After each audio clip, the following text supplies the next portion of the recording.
Hello, everybody, and welcome to episode 14 of Beyond the Podium. Kaylee, where are we right now? Well, David, we're in your basement. We are. So, why don't you tell everybody what we're doing?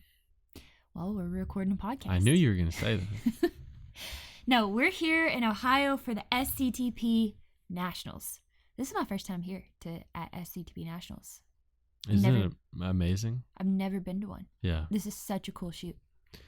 It's kind of like one of my favorite shoots because it is just so amazing to me to see all the kids here. Yeah. I mean, there's over, I think, 3,000 kids here. Yeah. Normally, I hear the number 3,000, but somebody told me 5,000. Yeah, I thought I heard 5,000. I don't know. That just seems like a lot. There's a lot of people here. I have no. Campground's full. Yeah. You can't drive down the road without meeting somebody, like 15 people on a golf cart. Right. Yeah. Let's just be conservative and say there's 3,000 people here. And what I think is really cool about this shoot is not only are there 3,000 kids shooting here, but every single one of those kids has their family, their grandparents, their parents, their brothers and sisters. Mm-hmm. There's so many. I think when we first got this shoot here a couple of years ago, the number that we were told was basically it brings in 10,000 people. Wow. It's pretty amazing. This facility is big enough to hold them, though. It's huge. You can't even really tell there's anybody here. Mm-mm. It's amazing. Yeah. Besides, like the parking lot, you wouldn't know that there's that many people here. Right. So, we got a lot of stuff to talk about, I think, today. But why don't we just start off with what have you been doing here with a lot of these kids? I've been spending the last couple of days coaching bunker and ATA, which has been really fun because I've got to meet a lot of new people and see some different shooters and some younger shooters who, honestly, very promising. Yeah. So this is the first year that they had the inclusion of the international nationals with the normal nationals. Oh, really? Yeah. So because normally the SCTP shoot is split between the Olympic Games and then the non-Olympic Games. The non-Olympic national championship has always been here, so that's sporting, ATA, NSSA, Ski. Yeah. But they always had the international nationals at, I want to say it was Colorado. You mean like my nationals that I shoot? The SCTP International Nationals. I think it's Colorado. Yeah, but not your national. I know, the SCTP Nationals, yeah. Yeah, I'm pretty sure. But you're talking about for international. Yeah. Yeah. And they normally had them at Colorado, but the SCTP, it was just so logistically confusing to have to go to two different places on the opposite end of the country just because one place doesn't have, the bunkers. It all. Yeah. Right. So basically, the owner of Cardinal Center, Jack Fishburne, was like, "Well, we'll put them in." So within a month, they did. They put in 4, and they're about to put in a 5th one. I heard today. Yeah, so that they'll have 6 bunkers. Yeah, but they have 4 there now, though, right? They have 5 now, but not counting the old one. They have 4 new ones in. Yeah, and they're gonna build a 5th one to where they put all the new ones in, and the old bunker they're gonna fill in, so all the bunkers are on the same road. Right. Yeah. That's awesome to have another place to shoot like that because we can hold USA matches, we can hold World Cups eventually. That would be so cool. Yeah. To have another place to shoot. Yeah, so that's what they did. They basically built the 4 bunkers. The Promatic team and the Cardinal Center team have been here working really hard the past month to build these bunkers, and I think it's pretty cool. They built 4 legit bunkers. Brand new bunker. I mean, there's not even grass on these bunkers. I mean, it's a huge dirt. Huge dirt. If it rains, we're out of luck. Yeah. You're going to get muddy. Yeah. But that's pretty cool. They got it done in time, and so that the kids have a place everybody can come to one place now. Yeah.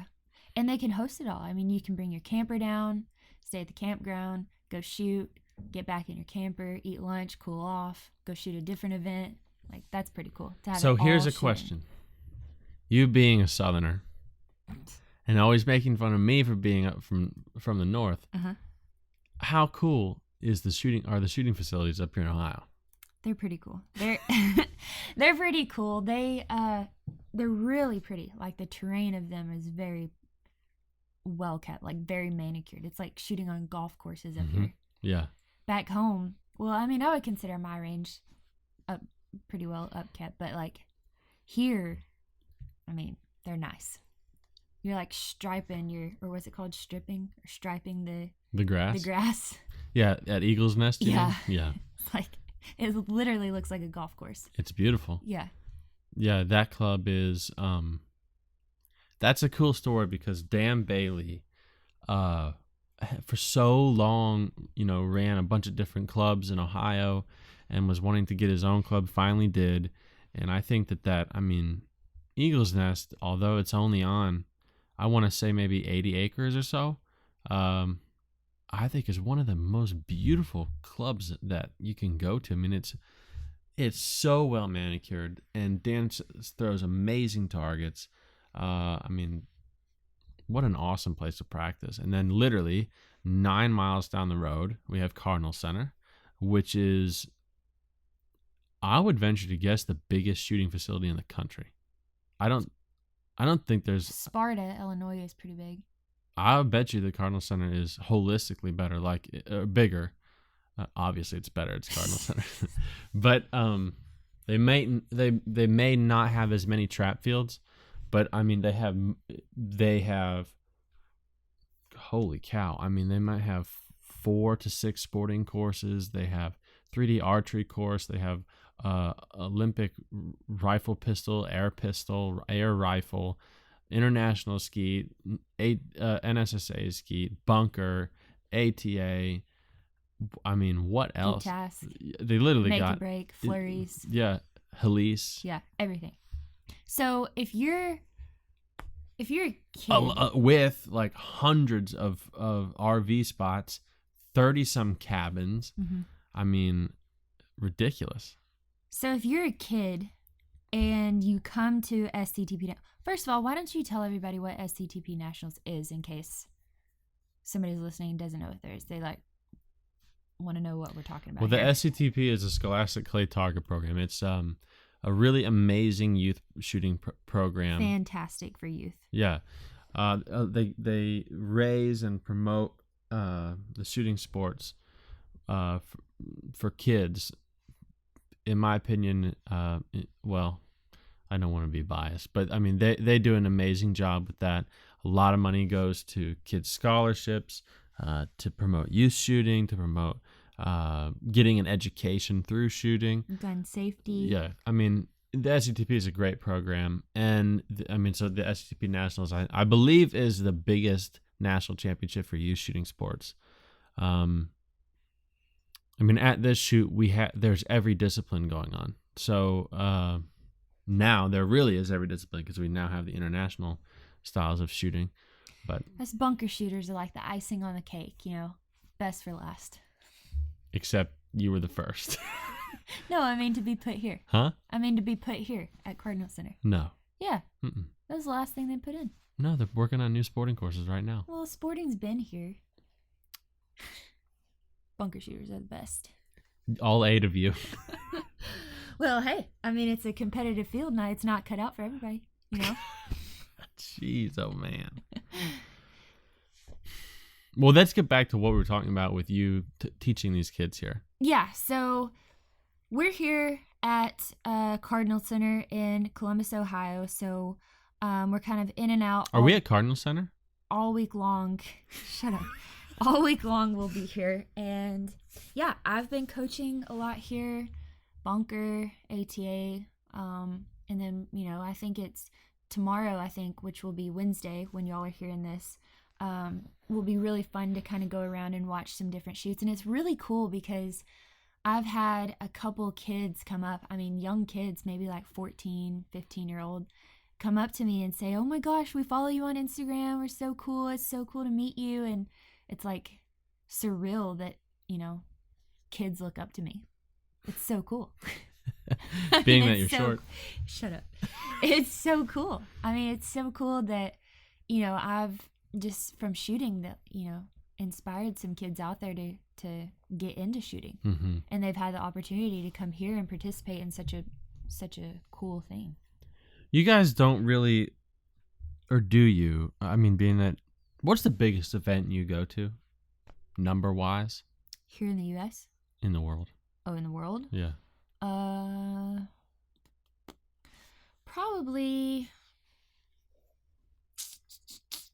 Probably something along the lines of like the Beretta Cup or the Prozzi Cup or something like that in Europe, in Italy.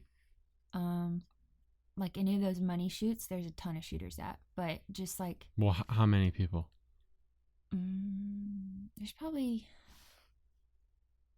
I would guess 500 to 700 at those shoots. But on a typical World Cup shoot, there's probably only 100 to 200 total. So yeah. And everybody at a world. So, like, I mean, do you really ever go to those money shoots? I've been to a couple, yeah. Okay. Mm-hmm. So, in your whole career, how many have you been to? Maybe 7 or so. Okay. Yeah. So it's kind of inconvenient because I have to go to, Italy to shoot them, but right. We don't have them here. So pretty much all the shoots you're going to, the only way to go to them are through qualification, minus like right. nationals, except for nationals, right? Well, you can go to spring selections and fall That's like right, the selection shoots and any club shoots you can go to too. But I'm talking about you. Yeah. You go to club shoots? Yeah, Dallas Gun Club. When were you at a shoot there? Huh? I go there every year. Been to Alan Chubb's place a few times. Been to Tennessee a couple times for some club shoots. Okay. Well, what I'm getting at is... What's your point here? Well, what I'm saying is, like, you're probably not that used to being at a place where there's a bunch of people that... No. That what? That, like, here? Yeah. Like a shoot that's going on here? Yeah. Yeah. No. But you cut me off before I finished what I was going to say. Browning, we need to work on this. Sorry. Anyways, you've probably never been to really that many shoots, if any, where, there's a lot of people that look up to you for what you do, because a lot of the shoots that you're going to, you're kind of just in a group of your peers. Yeah. I'm, so... With my competitors mainly, so they don't look up to me. They look over at you. They look over at me like, what did she shoot? So do you find it something that, because when we had the PSCA going on, and then a lot of the others, every sporting shoot that we go to is open. Yeah. Meaning that anybody can enter. Yeah. And there's, 2,000 people there, and lots of kids. So, we're used to kind of dealing with that interaction and everything, and it is, if it's something that you're not used to having to deal with, it's kind of cool, because you realize that you can... I spent 2 hours a day giving kids advice on college. Really? Yeah. And it's really cool, and but also humbling and important to realize the position that you're in. Because there's somebody always watching. There's always somebody watching, and you have to be able to be not only a role model for the kids while they're competing, but on and off the course. The way that you interact with them, the way that you're coaching them. When somebody comes up and tells you you're not supposed to be on the bunker field. Oh, that happened. How you respond to 3 that? 3 times in 2 days. Different people. Right. So as you're working with these kids, so let's say you had so far, we've been here for 2 days. You've had like 2 pretty full days of teaching on the bunker, some on the ATA. Because I know there are going to be a lot of kids tomorrow morning when this comes out, that are going to listen to this podcast, what is the best advice that you can give them in a general way for the competition the rest of the week? I think that's a really good question. I kind of want to go into that deeper because we talked about it a little bit in some of my lessons today. So the biggest advice I could give would be to not focus on a score. Let misses be misses. There's nothing you can do about those, so just move on. Try to do better, the next shot. And I think that this is a good conversation to have right now because have you ever been, in a lesson and had the student tell you, their goals, and their goals were set on a score? Mm-hmm. What's your opinion on that? Well, it depends on the game. Okay, let's say bunker, or let's say ATA, because that's what's about to happen here. So let's say ATA. I think it's less than ideal, but I think in a game like ATA, it's. I know where you're going with it, but I think in a game where, I mean, I'm totally process oriented, but in ATA, I mean, I don't think it's a problem to have a goal as a score, as long as you have what I call like stepping stone goals. But in something like sporting clay, it's a terrible idea to have a goal for a score, because every course you shoot could be 10 birds different. I think it's a terrible idea to have a goal for a score, no matter what game you're shooting. And why? Because it does a couple things. So if you have your mind made up to shoot a certain score and you don't achieve that score, that affects your mood for the entire match. That puts negative pressure on you to get that score, up until you get that score or don't achieve that score. That puts a bad impression on you for that match, how that match went. And your only focus is, I didn't get that score, rather than understanding why either you had a bad round or you missed more than you were supposed to or wanted to or whatever. Instead of using it as a learning opportunity, you're just upset that you didn't get that score. You didn't achieve that goal. When the way that you achieve that goal, I think the best way is to be process oriented. So I gave a student some advice today because they were asking about, scores and goals and all of that. And I told her, I said, this weekend, when you go shoot and somebody asks you how you shot, I want you to tell them, I had, X amount of good moves. I executed what I was supposed to do, 15 times or 20 times or 25 times or whatever it may be. And she said, okay, I'm going to do that. I said, okay. And the reason behind that is because if you become process oriented and you're focused on step 1, 2, 3 to break the target, whatever your pre-shot routine is, the score follows. It always follows. If you can execute everything you're supposed to do, set yourself up good, and execute that, the score always follows. But if you're focused on a score the whole time, you miss out on the process and a learning opportunity. There's always a learning opportunity with every shot. Do you think there's not a learning opportunity if you're focused on a number? No, there's always a learning opportunity. I just think you miss it. What do you think about somebody who has a goal for a number, but is focused on the process during it? That's fine. I mean, I'm totally fine with going to a shoot and saying, okay, this, I'm going to try to shoot. I'm going to try to keep a 2 in front of every round. That's a solid goal to have. I mean, you have to have goals, but you can't get so focused on shooting a certain score that it causes anxiety, it interferes with how you're performing. I mean, that's what I'm saying you can't focus on, because I see so many times where, let's say you shoot the round, you start off and you miss 3 targets in a row, and if you have yourself set on a score that you have to hit and you miss the first 3 targets, I mean, you only got 2 more to go, 2 more to miss, and you're out of a 20, So if you set a goal in mind, or a number in mind, I think it's just a bad idea. What do you tell somebody who is having a hard time getting that number out of their head? I think that takes a little bit of time, but I think that comes with pre-shot routine. They really have to be focused on their pre-shot routine and have a good pre-shot routine. Would you agree? I mean, the only way to get fear out of your head is, to focus your mind on something else, to not let that fear be able to come in there and interfere. Well, why is it fear?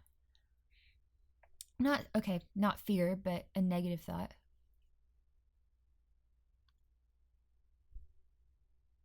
What if it's not a negative thought? I've never seen somebody be focused on a score and it not be a negative thing.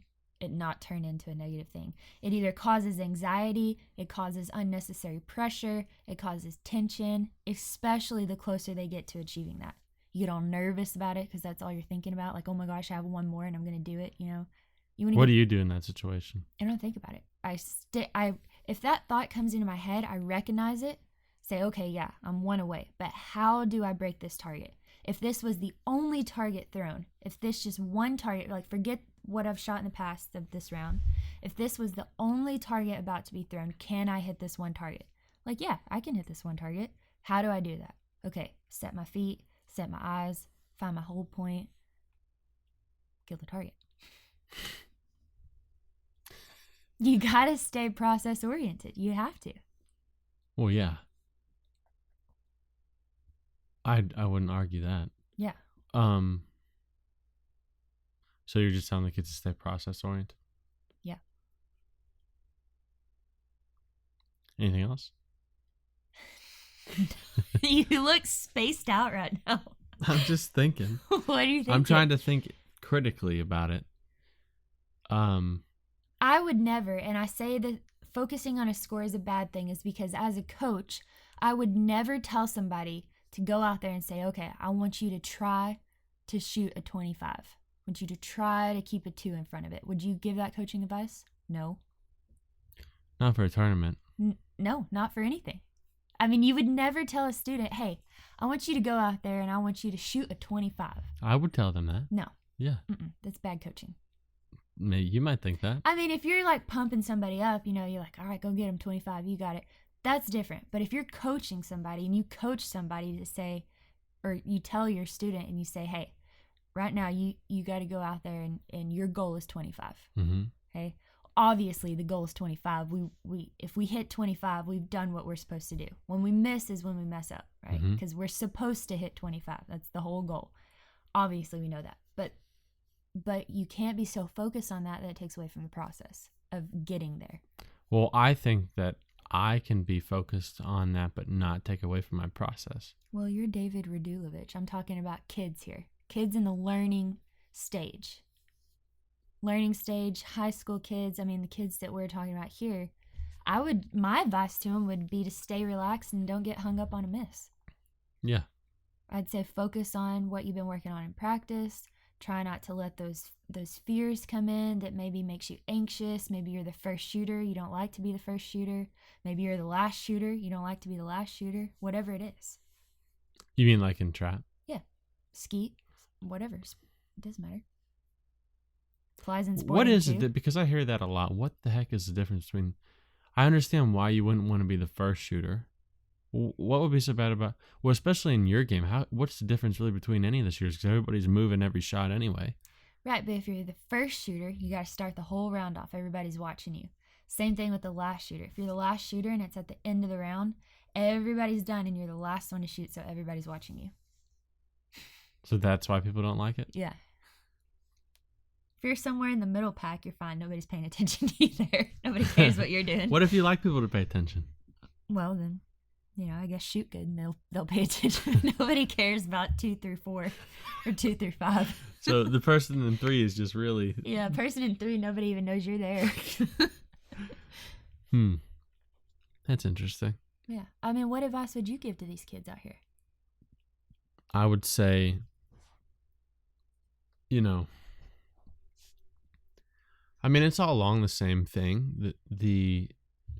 A lot of kids that are here in some way have qualified to be here. Mm-hmm.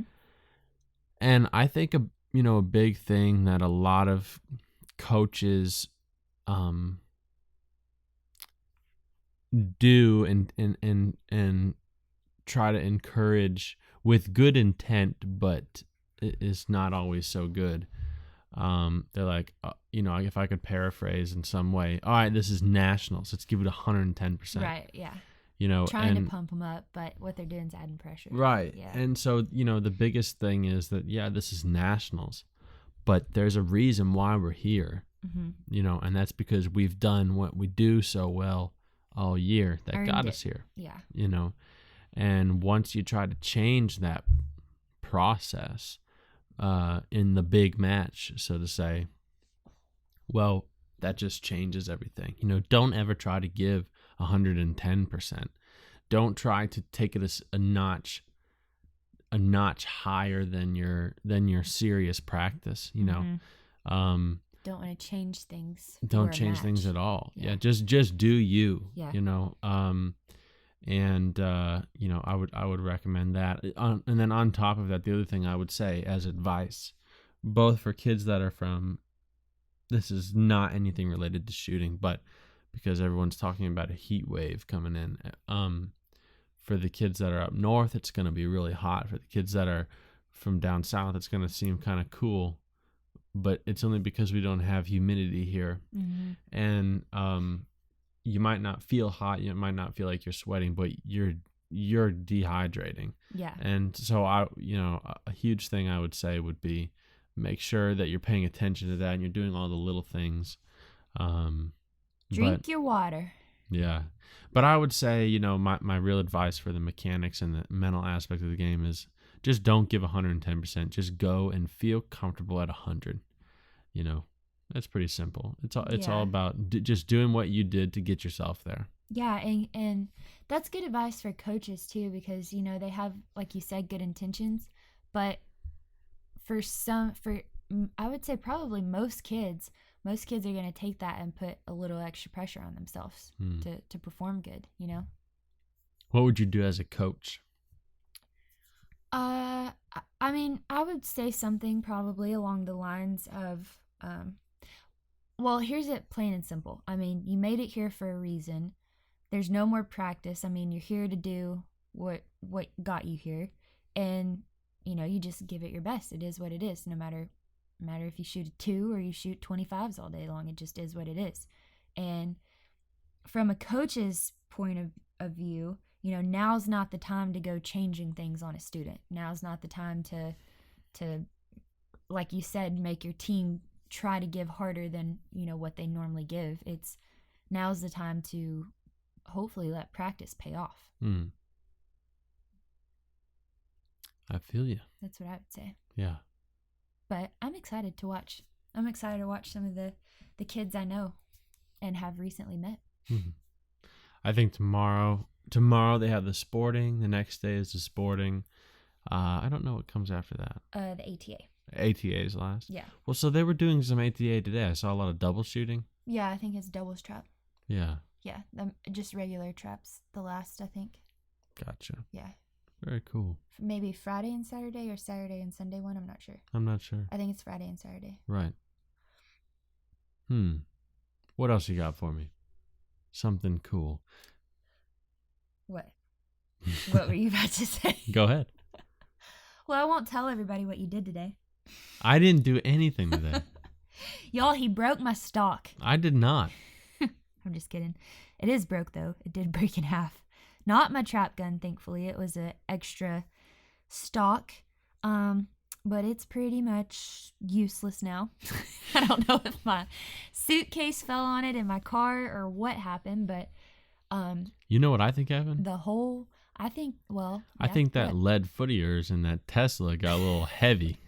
I think somebody packed the car wrong. How can you put a gun in the gun case in the car and the stock crack? Because you put the suitcase on top of the gun, which is in a soft case. I put stuff on top of my gun all the time.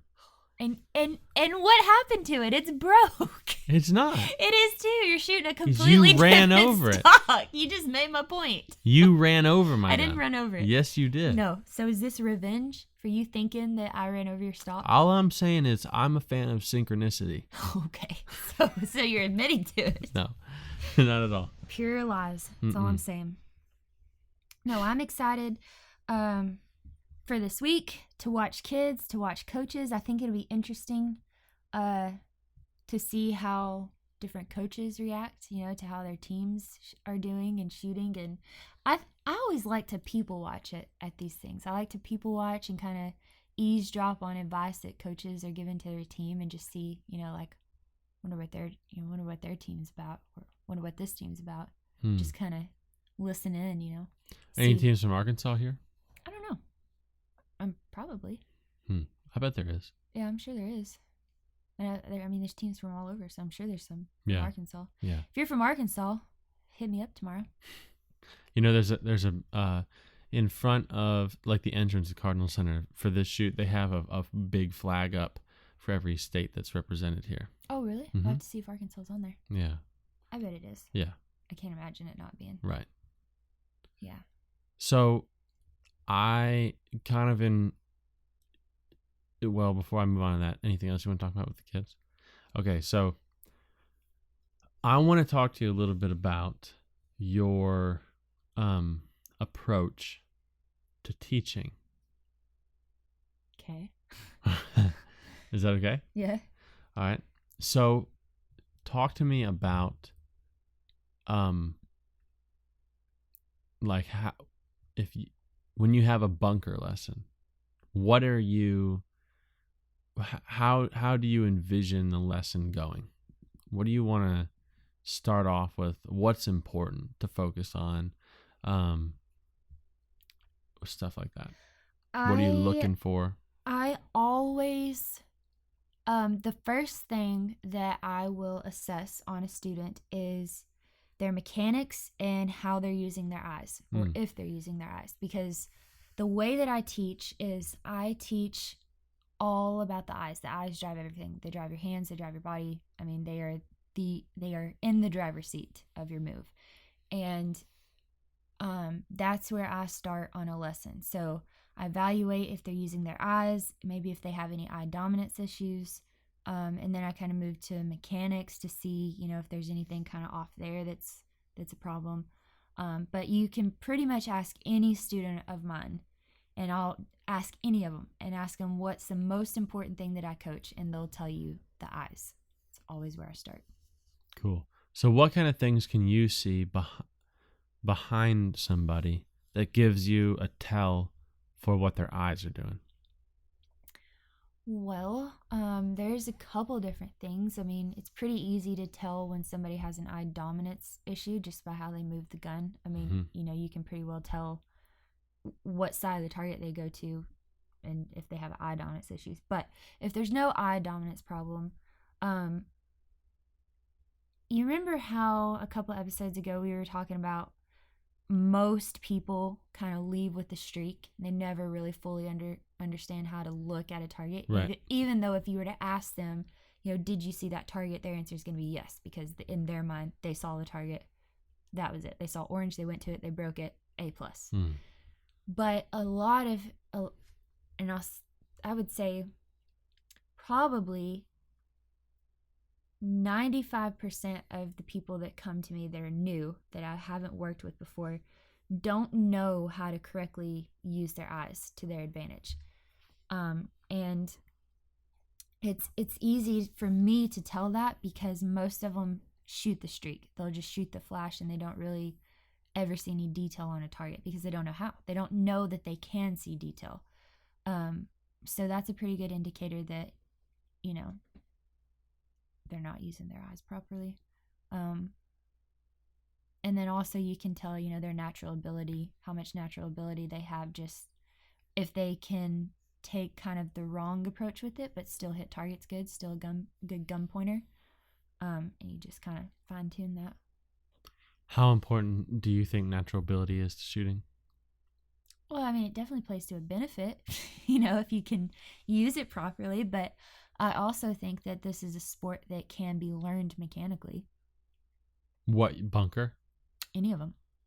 I think anybody can learn the mechanics of this. Will they be the best at it? No. But can they work harder at it, to get to that level that they want to get to? Yeah. I think if you lack in the natural ability, you can make up, not all of it, but you can make up a lot of it with hard work. How much of a percentage? No, that's a better way to phrase that. Do you think that every person has the same potential top end of proficiency in the game? Does that make sense to you? Not really. Does everybody have the same? Does everybody have an opportunity to get to the same level? Yes. At the highest level? Yeah, I think so. So you think anybody, regardless of anything else, anybody can get to be as good as they want to? I think so. Yeah. Do you not? I say this because I have witnessed very successful shooters, Olympians. I've witnessed Olympians who have zero natural ability and will shoot all day long and just learn the process. They keep themselves in tune with the mechanics and they just pretty much become a robot. Do they have the most natural ability? Are they the best gun pointers? Absolutely not. But are they outworking everybody else that has that natural ability? 100%. Because they have to. Not necessarily because they want to, but they have to be that good to get where they want to get or get to where they want to be. So is it an easier road for those people? No. I think it's somewhat of a harder road to get there, but I definitely think they could get there. It just takes time, dedication. Obviously, it takes some money because it's not a cheap sport, but right. No, I think if you lack the natural ability, a lot of that can be made up in hard work. Where you say a lot as if not all. Well, I say not all because, you obviously lack the natural ability, so you're going to be a more mechanical shooter, but can you get those scores that it takes to get wherever you want to get? Yeah, 100%. Why? You look like you don't agree. Oh no, what you said brought that question up in my mind, and I'm trying to think about it. I think there are some limiting factors, but I think that they can be taken out of the equation dependent on how early in somebody's life they start. Yeah. I think if you don't have a good pointing ability, you don't have very much, you don't have a lot of hand-eye coordination, and you start later in life, it's going to be very could you get there? Probably not. It's going to be hard. It's going to be a very hard road. But you take a kid, who's 10, 12, maybe 15, take a teenager, start them off that way. Maybe they can't hit the broadside of a barn when they start, but can they learn it and get there? Yeah. Yeah, I think they can. Yeah, I would agree with that. Yeah, it's definitely a harder road, like I said, but what you lack in natural ability, you can make up with hard work. How much natural ability do you think you have? I don't know. That's an odd question. Well, think about it. I think I'm a talented shooter. I don't know. Do you think you rely on more? Natural pointability of the shotgun and instinct or mechanics? I think my mechanics are set up to allow my natural ability to take over the most it can. That's kind of how I approach the way, like for me. Mm-hmm. Because I understand the balance that I have. Am I the world's best gun pointer? No. Do I have the most natural ability there is? No. But I do, my hand-eye coordination is good. I played basketball, softball, shot my whole life. So right. I understand all of that, and I train that as well. So I'm definitely not the worst at it, but I use my mechanics to allow me to shoot with my natural ability, if that makes sense. So explain to me what you mean by that. I mean that I know that my eyes work really good and that I have pretty good hand-eye coordination, so I base my mechanics accordingly to that. I want my eyes to drive everything. I want to solely rely on my eyes to know where the gun has to be. As opposed to what? Well, as opposed to looking down the barrel and chasing a streak, which would be more mechanical. So you mean you want to rely on your eyes being attached to the bird? Yes. And moving. Just like in baseball. Like if someone's to toss up a pop fly to you, you're not going to watch your glove to catch it, right? Wait, you're not. I'm just kidding. You're going to watch the ball and your hands know where to go. It's the same right. principle in shooting. But for whatever reason, a lot of people, as soon as they get a shotgun in their hands, want to look down the center of the barrel. Well, how many people do you think that are Olympians do that? I know a bunch. Really? Mm-hmm. That aim. Yeah. They're not like rifle aiming, but yeah, there's the target's not their sole purpose thing to look at. Shocking, I know. That's interesting. Mm-hmm. So, what do you know? What could you explain to me what they do? No. No. Mm-mm. Well, what good are you? I need to find a new host. I don't know. Would you agree or disagree with anything I said right there? Natural ability, hard work, any of that? About you or about me? No, about learning it. Do I? Like for a kid, do you think a kid that doesn't have very good natural ability, can they work hard and make a team? Could they possibly, make a traveling team or go as far as they want to go with it if they don't have the best natural ability? Oh, well, that's been proven. I mean, I've seen kids do that. Yeah. Yeah. Tom C is one of them. He's a great example of that. Zero talent. Zero talent. Not much hard work either. That's funny. He's probably out here practicing. Well, obviously. He's trying to beat me. Yeah. Yeah. That's funny. So don't you think it's cool to find a kid that doesn't have the best natural ability and kind of knows it, but it is so eager to learn about whatever sport they're doing, whatever discipline they're doing, and they just like eat it up? I love to coach those kids because they are there to learn. Like they want to be there. They want to hear everything you have to say. They want to learn everything about the game. Right. Well, I really love to teach kids that just kind of have like, when you say something, they are always asking for clarification, mm-hmm. or they just have almost limitless questions, mm-hmm. I mean, or limitless enthusiasm. Yeah. There's this younger kid that I coach down in Houston, and oh my gosh, every time I am working with him, like when I try to explain something to him and I try to get him to do something and then he does, he just turns around like the look on his face is like, he's like, wow. He just gets so excited that it works. That's cool. That's really fun to work with. Yeah, those kids are fun. I love it when you can see the wheels turning in their head, like when you say something they don't quite understand it, but they really want to try to apply what you just said. And then they'll try it a couple times and they're like, okay, I don't quite understand this, and so you kind of explain it to them in a different way, and then it clicks for them, and it's just like the light bulb goes off, and then from there on they can pretty much do it. Every time you ask them to do it, they can do it. Yeah, it's really cool to watch.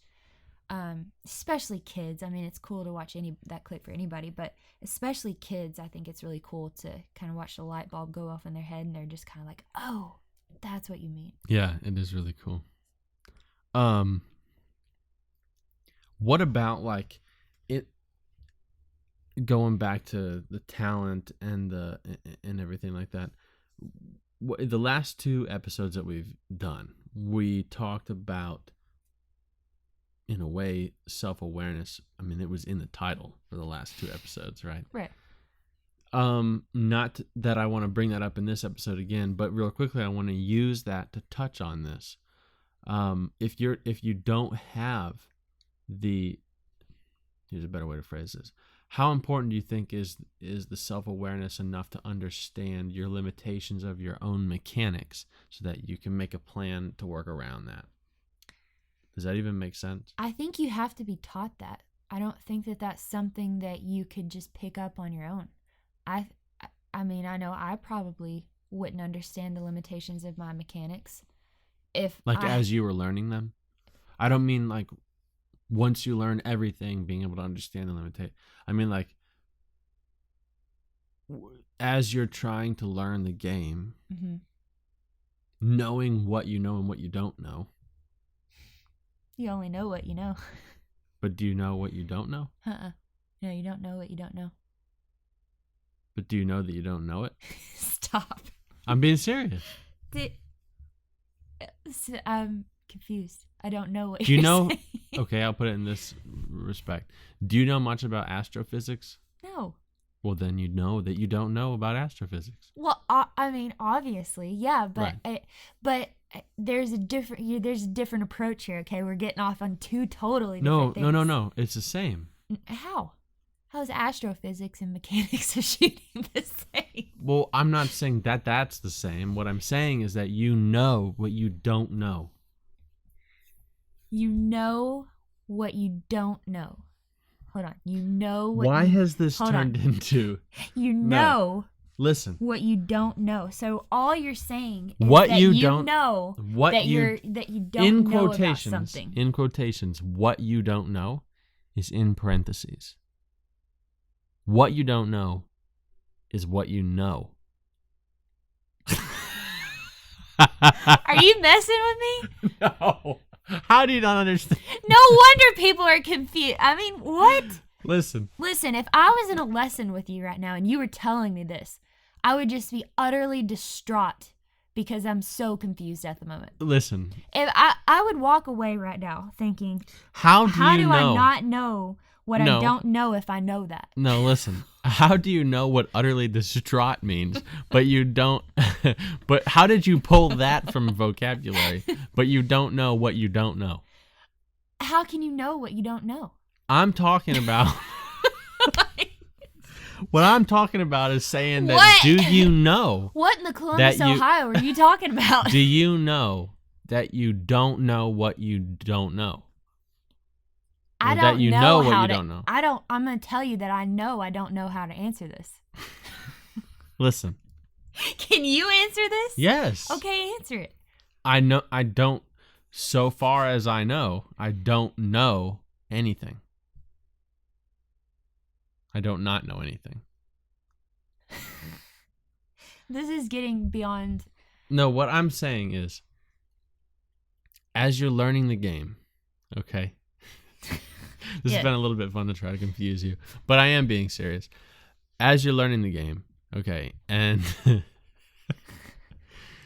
and you've been given information for mechanics to apply to the game. Right, so I'm learning the game, I'm in a lesson, I'm learning mechanics. Not just in a lesson. Okay, well, put me in a situation that I can understand what you're talking about. You're in a tournament. Okay, I'm in a tournament. Sporting clays. I'm in a sporting clays tournament. Okay, stop.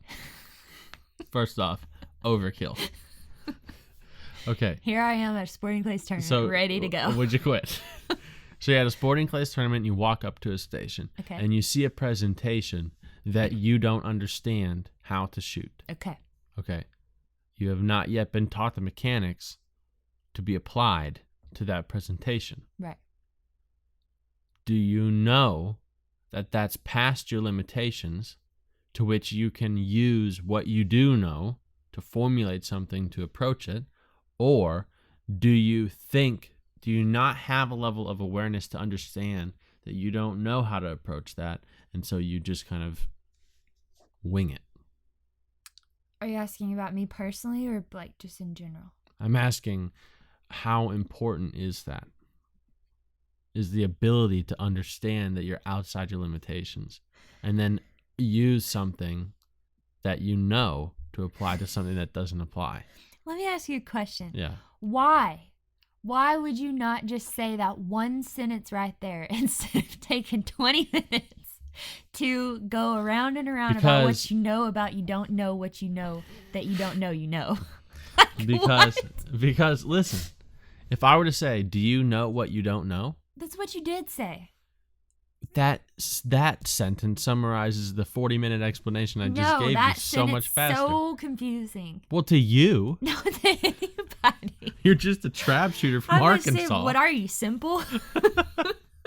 You're simple. No, I think that you should have some level of self-awareness to recognize, it's different for trap because in trap you see the same targets.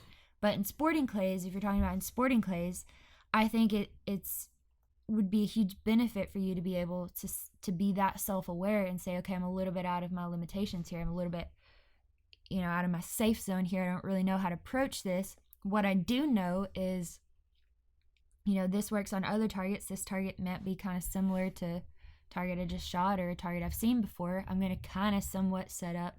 I'm going to give it my best educated guess on this is what I would say. Because, what else do you do in a tournament besides that? What's the solution here? Well, I'm just trying to figure out, in your game, how much of that type of I don't know much about bunker. I can shoot it, but right. but well, we there's never a target. Once you shoot bunker, you're going to get a left, a right, and a straightaway. There's 3 targets.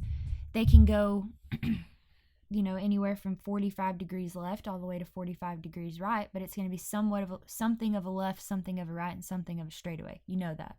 And that's all it's ever going to be. But when bunker gets tricky and you have to be self-aware is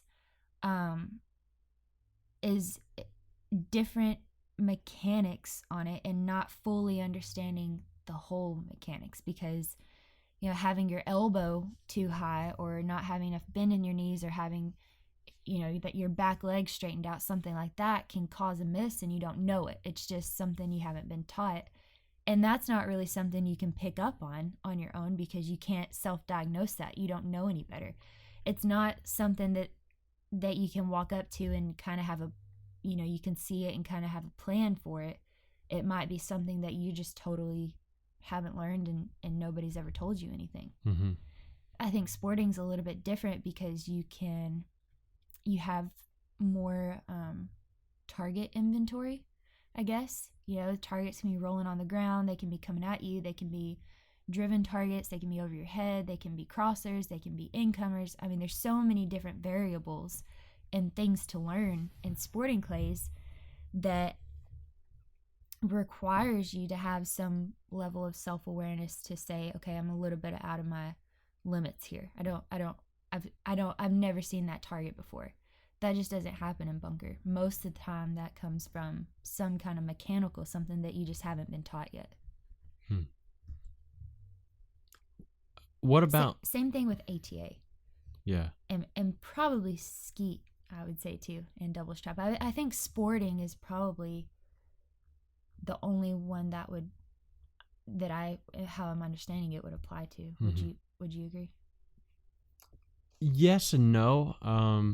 I would say like in your game, one may not be as much of a technique based question, but it would maybe be a lot of stuff relating to the eyes and the background and the response time and stuff like that. Yeah. I think that kind of stuff is fascinating, and it's not something that you just innately know when you start shooting, and you have to learn that over time. Mm-hmm. And I would also assume that the more that you travel the world to compete and shoot at the same ranges, the more beneficial that information becomes when you're at a place you've shot at before for a big event. Yeah. And I got asked this question yesterday actually. My student was like, I practice on my home range all the time and I'm really comfortable on my home range. I know exactly where to put my gun, I know exactly where to put my eyes, and I'm comfortable there. And the question was, how do I figure out how to, where to hold my eyes on a brand new place, brand new background? And that's a hard question to answer because every background's different. I've never been to a range and, the background be the same as somewhere else. It's always different. And that plays so much into a factor in my game, where you hold your eyes. So, but my answer to that is, well, partly of an answer. A lot of it comes with experience, but partly of an answer to that is, how when you mount your gun and you can tell when it's in the right spot, or if it's just a little bit low or a little bit high, you can tell something's off when you mount your gun. It's kind of the same way when you set your eyes. When you look at a bunker and when you set your gun up, you figure out your hold point for your gun, your eyes will naturally kind of go to where they feel comfortable at, in relation to your gun or in relation to whatever the background may be. Your eyes are going to kind of naturally set to where they're comfortable setting when you mount. How do they tell you that they're comfortable? Well, I mean, I'm well, just kidding. are you kidding, or are you really into that? Okay, because I have an answer for that. Because you're referring to your eyes as if they are their own entity. They might be. Sometimes they are. They speak for themselves. Wow. Okay. But no, your eyes will. What if they don't ever feel comfortable? What process do you go through to find the place that they are? I think that's a trial and error thing. Interesting you say that. Why? I'll tell you after you can give me the full answer. I think it's a trial and error thing because when I got in, I'm relating this back to my game, but when I got into bunker, everybody told me to put my eyes way far out there. I mean, just like almost in outer space. Okay, and that never made sense to me, but I tried it because, Olympians were telling me that's what I needed to do. So tried it, and it never did make sense to me. I never could get my eyes to work in that way. I mean, when I say they're out there, I'm talking about they may be on the top of a tree. Okay. Like, wait, you mean like over the gun? Over the gun, into the woods. Seriously, like probably like higher than the bunker, higher than my gun, higher than probably my head of where I'm staying at. I'm talking way out there. Who is saying this? I don't want to name drop, but yeah. Someone I would know? Yeah. Way out there. And I tried it, and I tried and tried and tried, and I would just get beat over and over. What was their explanation? It's just you had to let the target come up to you. And well, good Lord, that's pretty high. That was, the target was at the apex by the time I saw it. I mean, it was way out there. Holy mackerel. And also, it made me really flinchy. Like, I would always want to drop my gun and go down to it, always. And it just did not work for me. Some people can make that work. I've never quite understood that extreme of it, but they're probably just much more talented. Probably so. Their eyes are probably their own entity. But, yeah. But no. So, back to your question, I think finding your eye placement is kind of through trial and error. I don't think there should be, there's kind of like a circle you want to stay within, not too high, not too low. You don't want to get beat out. You don't want to be waiting on it too long. But I definitely think there's extremes that you can go with it that I don't think are beneficial. And that's how I started out, or how I was originally taught and shot for about a week until I was like, this is BS. I'm not doing this. I can't believe you stuck with it that long. Yeah. I was trying. I gave it a good effort. I feel like that. I think there's extremes that you can go with and that some people do go with, but I don't think that those are beneficials. But not everybody's going to have the same eye placement. People's eyes focus differently. Some people can go from a hard focus to a hard focus quick.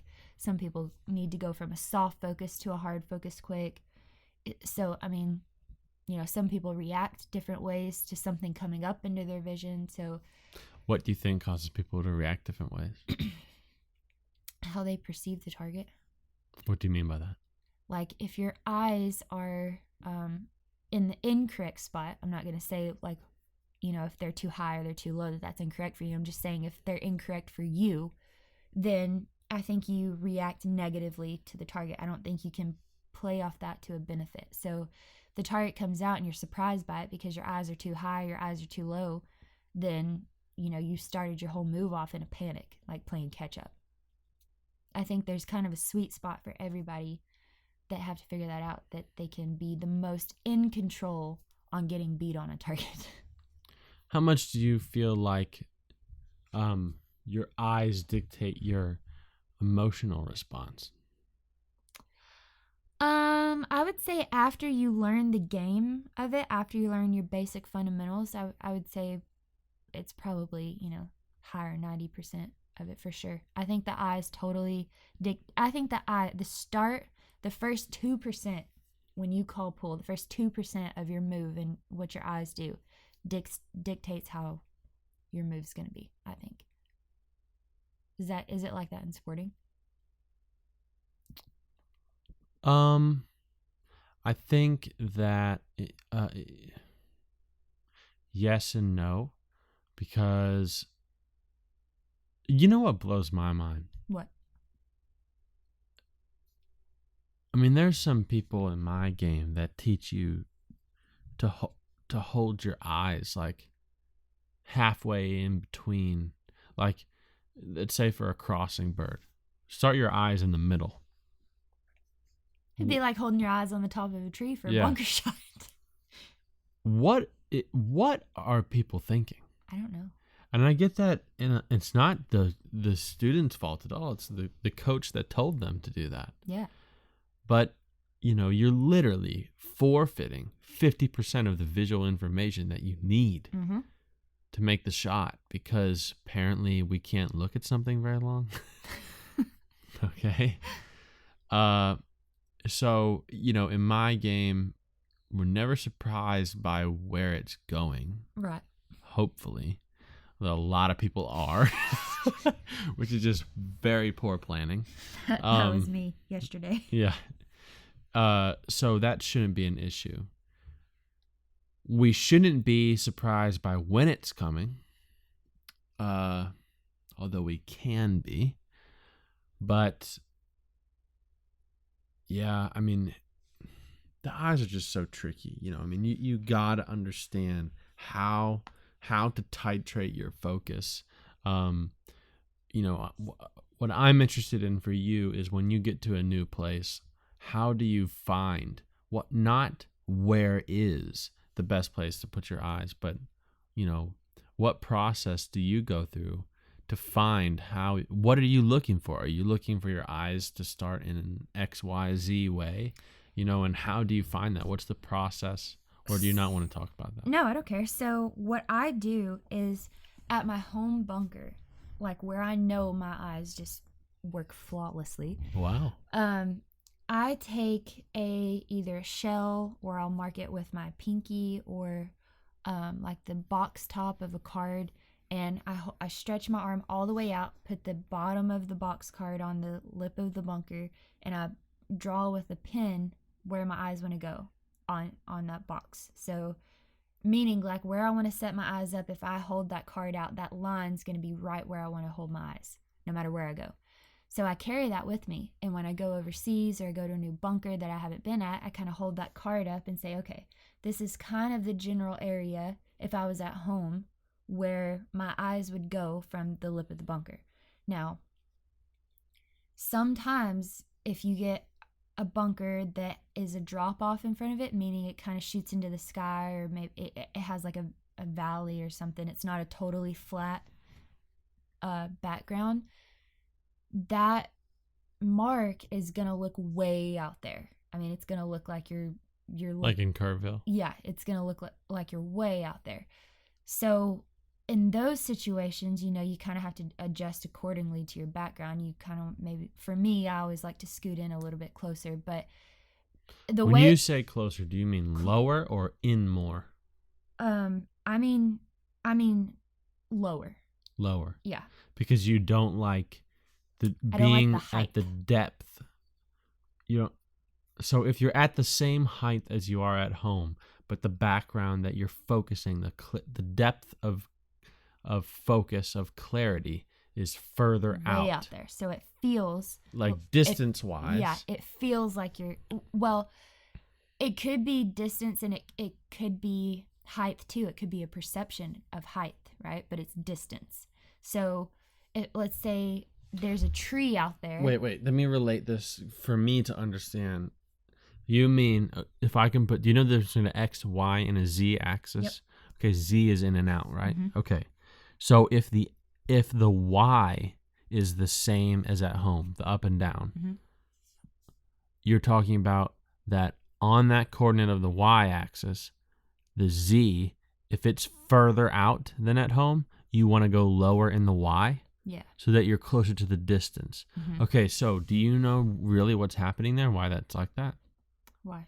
Because what's happening is when you focus further out, think of your eyes as two planes. Not like airplanes? Not airplanes. Geometrical planes. A line. Mm-hmm. When you focus far out, really far out, they become... a point. No. They become parallel. Okay? The further out you focus, the more parallel they become.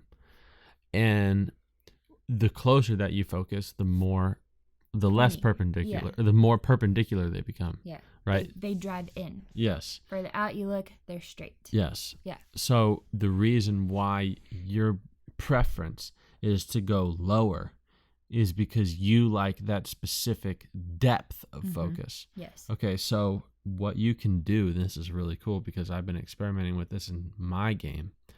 You can keep your eyes at that height, but change your depth of focus to be in the middle of the air. And so that you're focusing on an invisible object. Yeah. And you'll be able to see really well. Yeah. That's what I do. Yeah. It's just you explained that 80,000 times better than I did. I generally do that. No. But what I use that for a lot is being I don't want to talk about that actually. No? No. Why? Because it's a huge advantage that I do not want anybody to know. Wow. Wow, you heard it here first, people. I don't care about students hearing it. Here I am, being an open book, and you're over there holding back secrets. The key, I bet you hold the key. Everybody wants that key, that secret. I bet you're holding on to it, aren't you? I'm really thinking about this. No, but that makes sense. How you explained it, that's exactly what I do. I just would have never explained it that way. But yeah, so to answer your question, if you understand everything that you said, to answer your question, how you get a good general idea of that is mark on either a shell, or take your pinky, or take a box top of a shell box and mark where you're comfortable on your home bunker, on your home range, and then carry that with you and just kind of adjust accordingly to that. I mean, that's your good starting point. That's how you know, because it would be almost impossible if I didn't have that to go to a new range and just guess.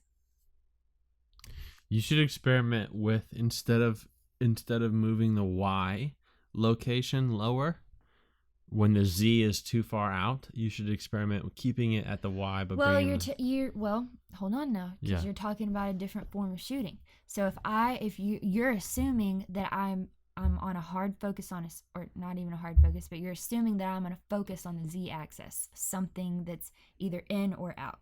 And not everybody shoots that way. I mean, this is a whole different conversation, because the way you set your eyes up is, imagine, the mark on the bunker.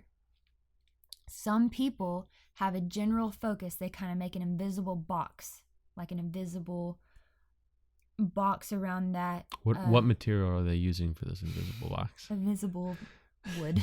Who is making this? Who is this invisible builder? Some people will imagine a box around and put the mark in the center of that box, and they kind of zone in their focus to be within their lines of that box. Okay, they're not really focused on anything on a Z-axis, they're not really focused on height. They're not really focused on the edges. They just kind of zoned in on this area that they've blocked off. Some people don't worry about how far out they want to spread their vision, but they're just honed in on a single spot, which you're talking about the Z-axis here, which is well, it would be Z varies. and Y and X. What? If they're honed in on one spot. Yes, if you want to get technical. But what you're saying is, instead of adjusting your Z-axis, like in and out, to do the height, is what you're saying, right? No. What are you saying? What I'm saying is there's not just one way to shoot this. Everybody sets their eyes up something different here. So adjusting one thing, like saying you should focus on this, a lot of people aren't going to shoot that way. They're going to have to do something else. And well, when you're talking about this invisible box, what you're talking about, there's no way to block off vision. What you're just doing is paying more conscious attention to a specific area, and you're allowing your reactionary response to kind of be triggered by movement in that area. But you can influence how you respond to that based off of the depth at which you're focusing, even when you're not focusing on anything. meaning that, our eyes work really well when we have something to create clarity with. It's like if I'm looking at, that FedEx box behind you, and I cross my eyes, and then I go back to focusing on clarity at that distance. I know that I'm focusing at that distance because I have clarity, just like using a camera lens. But I can also be looking at that exact point on an X, Y, and Z plane, but be focused, well, except for the Z, on an X and Y plane, but be focused further out. And so I have a more blurry vision at that point, or I can be focusing closer than what I'm looking at and have blurriness there. But where my eyes have actually converged, the convergent point of the two of my eyes is in thin air in between that object and me. And so I can be looking at, say I like to be 1 inch above the center mark in bunker. Let's just say, with my using the box thing.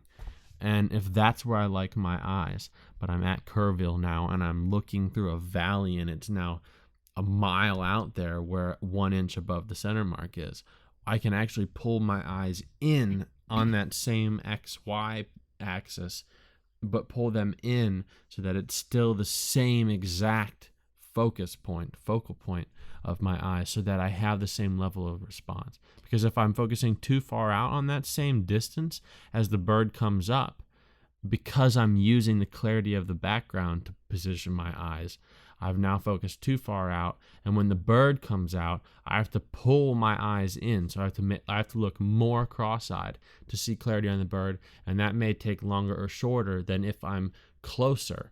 And so that's the difference. That's Correct. Where the reaction time is changing. Right. But what I'm saying is some people don't care. I mean, once they find their height that they prefer, their focus isn't on distance. So let's say they're back to that 1 inch mark that they like, but it's 2 miles out there, right? It feels like it's really far out there. You're focused on like a pebble on a mountain out there.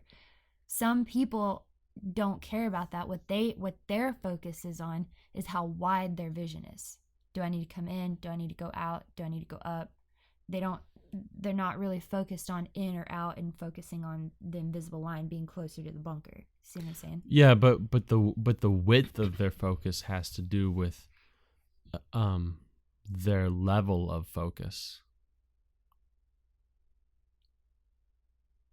How wide of an area you can see means how attentive you are to your peripheral vision and not to your center ocular. Right. I understand that, and I understand what you're saying. I'm saying my focus would be on bringing my eyes into that invisible line because I care about depth. My competitor next to me may not care about that. They may care about being aware of how wide their vision is, whether they're looking at that pebble or not, 2 miles out there. Yeah. Well, I would just say that means that they have a lack of understanding of what they're really doing. Probably. But that's what I'm saying. Like, everybody shoots a little bit different. So when you tell somebody to bring their eyes in, that's going to be confusing unless you clarify it in that way to some people. Because if you tell me to bring my eyes in, I'm thinking closer to the bunker, depth-wise. But if I tell, Jane Doe over here to bring her eyes in, she may think that means, don't look edge to edge, left edge of the bunker to right edge of the bunker. Look from station, 1 to station 3 if you're on station 2. She may take it, bringing your eyes in that way. Does anybody actually look at the whole edge to edge? Yeah. So if I'm on 3, there's people that look from the left side of 1 to the right side of 5. There are people that will put their attention as far on the edges of the bunker as they can go. Yeah, that's what I'm saying. It's like when you say something, I know what you mean, but I also know. Well, those people are just wrong. I know how some people shoot, and if you say bring your eyes in, not everybody's going to think depth. A lot of people are going to think in, down, not on the corners of the bunker. This is mind-blowing information. Yeah, that's what I'm trying to say. I understand what you're saying because that's how I shoot, but I would say, 50% of the people are focused on their little box and how far out their vision is. And by out, I mean how wide it is. And that's where they think about it. I've never heard this before. It's a thing. Are you sure you're not just 100% it's a thing because the same person that told me to hold my eyes pretty much in the top of a tree where a bird's nest was the same person telling me I needed to have a super wide vision. Pretty much a... What was their explanation? So I never got surprised by the target because the angles were hard. Just in case you're on 5 and it comes out of 1. Yeah, just in case. No, but it was... What the...